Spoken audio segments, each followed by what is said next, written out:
नमस्ते दोस्तों। आज तारीख है 17 अक्टूबर 2025। आज के दिन महान सामाजिक कार्यकर्ता और शिक्षाविद सैयद अहमद खान का जन्म हुआ था। हम एग्जाम की तैयारी के लिए आज के 15 सबसे ज़रूरी करंट अफेयर्स पर चर्चा करेंगे। राकेश, बिना समय गवाए चलो शुरू करें। पहला सवाल निधि, साइंस एंड टेक से जुड़ा। इसरो के आदित्य L1 मिशन का प्राथमिक कार्य क्या है और यह कहाँ स्थापित किया गया है? आदित्य L1 का प्राथमिक कार्य सूर्य के बाहरी वातावरण यानी कोरोना और सौर हवाओं का अध्ययन करना है और इसे L1 पॉइंट पर स्थापित किया गया है। बिल्कुल, ये भारत का पहला सौर मिशन है जिसे L1 पॉइंट यानी लैग्रेंज पॉइंट 1 पर स्थापित किया गया है। ये L1 पॉइंट मिशन को बिना किसी ग्रहण के लगातार सूर्य को देखने की क्षमता देता है। राकेश, ये L1 पॉइंट क्या है? L1 पॉइंट वो स्थिर बिंदु है जो पृथ्वी और सूर्य के बीच स्थित है, जहां दोनों का गुरुत्वाकर्षण बल संतुलित होता है। इसलिए आदित्य L1 मिशन को कम ईंधन की आवश्यकता होती है। तो Aditya L1 mission L1 point पर रहकर सूर्य का अध्ययन कर रहा है। ये L1 पॉइंट स्थिर है। ये भी याद रखना कि लैग्रेंज पॉइंट्स कुल 5 होते हैं। अगला सवाल राकेश। हाँ निधि, दूसरा सवाल, राज व्यवस्था के दृष्टिकोण से परिसीमन आयोग का मुख्य उद्देश्य क्या होता है? परिसीमन आयोग का मुख्य उद्देश्य लोकसभा और विधानसभा क्षेत्रों की सीमाओं को फिर से निर्धारित करना होता है, ताकि जनसंख्या परिवर्तन के बाद भी सीटों का उचित प्रतिनिधित्व हो। सही।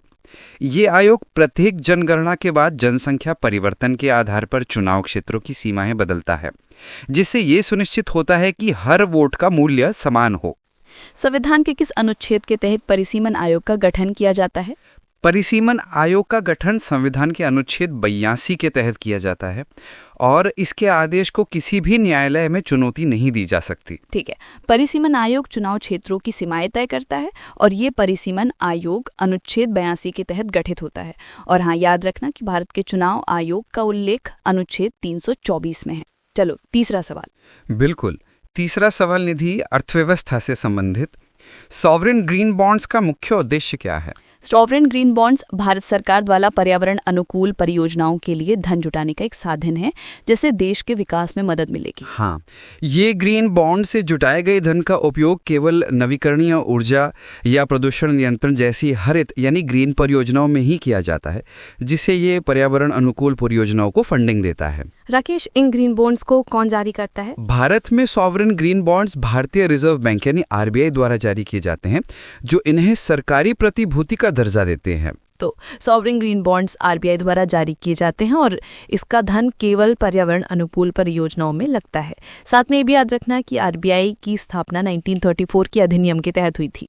हाँ निधि, चौथा सवाल, प्रधानमंत्री किसान सम्मान निधि योजना का मुख्य उद्देश्य क्या है? प्रधानमंत्री किसान सम्मान निधि योजना का मुख्य उद्देश्य देश के सभी पात्र किसान परिवारों को प्रत्यक्ष आय सहायता प्रदान करना है, ताकि उनकी वित्तीय जरूरतों को पूरा किया जा सके। सही।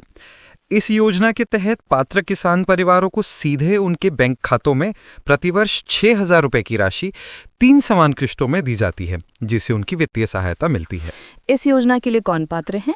इस योजना के लिए सभी भूमि धारक किसान परिवार पात्र हैं। हालांकि कुछ अपवाद भी हैं, जैसे कि संवैधानिक पदों पर बैठे या उच्च आय वर्ग वाले लोग। बहुत बढ़िया। PM किसान योजना किसानों को 6,000 रुपए की वित्तीय सहायता प्रदान करती है और ये योजना प्रत्यक्ष आय सहायता देती है। ये भी याद रखना कि राष्ट्रीय कृषि बीमा योजना 1999 में शुरू हुई थी। पांचवा सवाल, अंतर्राष्ट्रीय संबंध से। I2U2 समूह में कौन से 4 देश शामिल हैं और इसका प्राथमिक फोकस क्या है? I2U2 समूह में भारत, इजराइल, अमेरिका और संयुक्त अरब अमीरात यानी UAE शामिल हैं और इसका प्राथमिक फोकस जल, ऊर्जा और परिवहन जैसे क्षेत्रों में सहयोग को बढ़ाना है। बिल्कुल। इस समूह को वेस्ट एशियन क्वाड भी कहा जाता है, जिसका उद्देश्य खाद्य सुरक्षा और हरित ऊर्जा जैसे क्षेत्रों में संयुक्त निवेश को बढ़ावा देना है। राकेश, I2U2 नाम कैसे पड़ा? I2U2 नाम 2 देशों के नाम आए, यानी इंडिया और इजराइल, और 2 देशों के नाम U यानी USA और UAE से लिया गया है। तो I2U2 समूह में 4 देश शामिल हैं और ये खाद्य सुरक्षा पर केंद्रित है। याद रखिए, क्वाड समूह में भी 4 सदस्य हैं, भारत, अमेरिका, जापान और ऑस्ट्रेलिया। बिल्कुल। छठा सवाल, रक्षा पर। भारतीय सेना में आधुनिकीकरण से संबंधित प्रोजेक्ट चीता का मुख्य उद्देश्य क्या है? प्रोजेक्ट चीता का मुख्य उद्देश्य भारतीय सेना के मौजूदा ड्रोन यानी अनमैन्ड एरियल व्हीकल्स को उन्नत करना है ताकि उनकी मारक क्षमता बढ़ाई जा सके। हाँ, ये परियोजना सेना को अधिक सटीक टोहे यानी सर्वेलेंस और हमला करने वाली क्षमता वाले ड्रोन प्रदान करेगी, जिससे हमारी रक्षा क्षमता को बढ़ाएगी। इस प्रोजेक्ट चीता में किन ड्रोनों को उन्नत किया जा रहा है? मुख्य रूप से ये हम लोग प्रोजेक्शन चीता जिसका जवाब दिया था उन्हें कि किन हरे, तो इस परियोजना में किन ड्रोनों को उन्नत किया गया है। भारतीय सेना के हिरॉन जैसे इजरायली मूल के ड्रोन को उन्नत किया जा रहा है ताकि वो बेहतर सेंसर और मिसाइलों को ले जा सके। ठीक है, प्रोजेक्ट चीता का लक्ष्य सेना के ड्रोन बेड़े को उन्नत करना है, जिससे हमारी रक्षा क्षमता बढ़ेगी। DRDO की स्थापना 1958 में हुई थी, इसे भी याद रखना। निधि, 7वां सवाल, पर्यावरण से लाइफ मूवमेंट का मुख्य विचार क्या है? लाइफ मूवमेंट का मुख्य विचार है पर्यावरण के लिए जीवन शैली, यानी ऐसी जीवन शैली अपनाना जो पर्यावरण के अनुकूल हो। सही कहा, ये मूवमेंट व्यक्तिगत और सामुदायिक स्तर पर छोटे टिकाऊ बदलावों का बढ़ावा देता है। और ये लाइफ मूवमेंट लोगों को प्रो प्लैनेट पीपल बनाता है। राकेश, लाइफ मूवमेंट की शुरुआत किसने की थी? इस लाइफ मूवमेंट की शुरुआत भारत के प्रधानमंत्री ने COP26 में की थी, जिसका उद्देश्य उपभोग आधारित जीवन शैली से हटकर जागरूक उपयोग की ओर बढ़ाना है। याद रखना जरूरी है कि लाइफ मूवमेंट का मतलब है पर्यावरण के लिए जीवन शैली, और ये हमें प्रो प्लैनेट पीपल बनाता है। COP26 का आयोजन ग्लासगो, स्कॉटलैंड में हुआ था। 8वां सवाल, हेल्थ कैटेगरी से मिशन इंद्रधनुष का प्राथमिक लक्ष्य क्या है और इसका ध्यान किस पर केंद्रित है? मिशन इंद्रधनुष का प्राथमिक लक्ष्य है सभी बच्चों और गर्भवती महिलाओं का पूर्ण टीकाकरण सुनिश्चित करना, खासकर उन क्षेत्रों में जहां कवरेज कम है। बिल्कुल, ये मिशन उन बच्चों पर ध्यान केंद्रित करता है जो आंशिक रूप से टीकाकृत हैं या जिन्होंने टीके की कोई डोज नहीं ली है, ताकि टीकाकरण कवरेज 90% तक पहुंचे। 9वां सवाल, संस्कृति क्षेत्र से हाल ही में यूनेस्को की विश्व धरोहर सूची में शामिल शांति निकेतन की स्थापना किसने की थी? यूनेस्को के विश्व धरोहर सूची में शामिल शांति निकेतन की स्थापना महान कवि और नोबेल पुरस्कार विजेता रविंद्रनाथ टैगोर ने की थी। हाँ, शांति निकेतन पश्चिम बंगाल में स्थित है और ये अपनी विशिष्ट शिक्षा शैली के लिए प्रसिद्ध है, जिसने इसे विश्व धरोहर स्थल का दर्जा दिलाया है। राकेश, शांति निकेतन को यूनेस्को की सूची में कब शामिल किया गया? शांति निकेतन को सितंबर 2023 में यूनेस्को की विश्व धरोहर सूची में शामिल किया गया था, जो भारत के लिए एक बड़ी सांस्कृतिक उपलब्धि है। तो शांति निकेतन की स्थापना रविंद्रनाथ टैगोर ने की थी और ये विश्व धरोहर स्थल बन गया है। यूनेस्को का मुख्यालय पेरिस में है, ये भी याद रखना। बिल्कुल।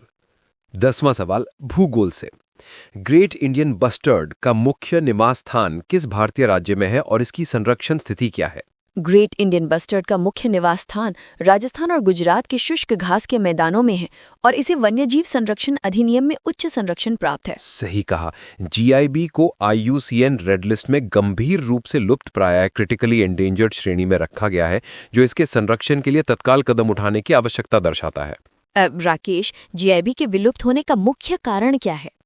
इसके विलुप्त होने का मुख्य कारण इसका कम प्रजनन दर, बिजली लाइनों से टकराना और निर्वास स्थान यानी घास के मैदानों का नुकसान है। याद रखना जरूरी है, ग्रेट इंडियन बस्टर्ड गंभीर रूप से लुप्त प्राय है और इसका निवास स्थान राजस्थान है। साथ ही प्रोजेक्ट टाइगर की शुरुआत 1973 में हुई थी। हाँ निधि, 11वां सवाल, बैंकिंग से रेपो रेट और रिवर्स रेपो रेट में मुख्य अंतर क्या है?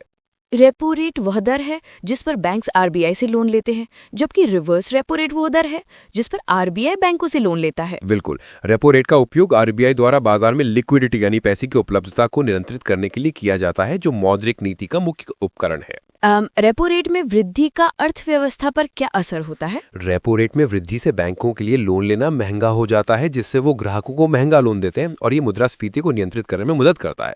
तो रेपो रेट पर बैंक्स RBI से लोन लेते हैं और ये रेपो रेट मौद्रिक नीति का हिस्सा है। मौद्रिक नीति समिति में कुल 6 सदस्य होते हैं, इसे भी याद रखना। बिल्कुल। 12वां सवाल, खेल के क्षेत्र से एशियाई खेल 2026 का आयोजन किस देश और शहर में किया जाएगा? एशियाई खेल 2026 का आयोजन जापान के आइची नागोया शहर में किया जाएगा और ये जापान के लिए एक बड़ा आयोजन होगा। बिल्कुल। एशियाई खेल हर 4 साल में आयोजित होते हैं और 2026 के एशियाई खेल इस क्षेत्र की सबसे बड़ी मल्टी स्पोर्ट्स इवेंट होगी। राकेश, एशियाई खेल का प्रतीक क्या है? एशियाई खेल का प्रतीक है चमकता सूरज, जिसके मध्य में सफेद वृत्त है, जो एशियाई राष्ट्रों की एकजुटता को दर्शाता है। ठीक है, एशियाई खेल 2026 का आयोजन जापान के आइची नागोया शहर में होगा। पहले एशियाई खेल 1951 में नई दिल्ली में हुए थे, इसे भी मत भूलना। बिल्कुल। प्रश्न 13, अंतर्राष्ट्रीय संगठन इंटरनेशनल। 13वां सवाल, अंतर्राष्ट्रीय संगठन से ब्रिक्स समूह के हालिया विस्तार में कौन कौन से नए देश शामिल हुए?